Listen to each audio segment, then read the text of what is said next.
ina ko, sa pagmulat ng mata, pag-ibig mo'y nadama.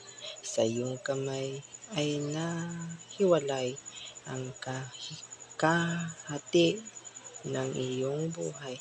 Nung ako'y kanyang sinilang, ako'y kanyang inalagaan. Minahal niya ng sobra, nilayo sa kaguluhan.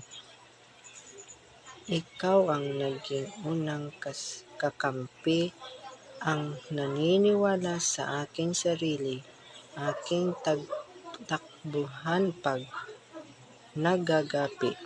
Sa buhay, ikaw ang bahaghari. Ako'y walang kapantay, nandyan para umagapay. Ilang ilaw ng tahanan, dapat napasalamatan.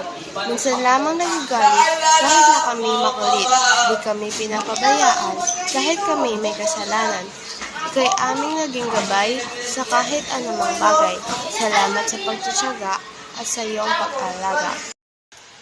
Inay ko mataba, pasensya ay mahaba, pero walang aba. Nagpato ng timba. Siya ay mabait, kaakit-akit, pero maliit, may pagkasungit.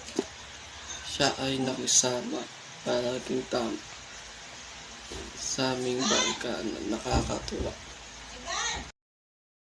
Aking ina, ilaw ng tahanan siya'y tinuturian, lahat ay ginagawa, buhay ay itataya.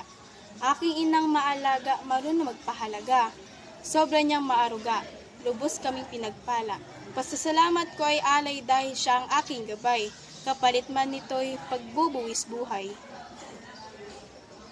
Nanay ni Axel dyan, nanay ko mabait, hindi nagagalit. Pag ako'y makulit, ito'y nangingipit.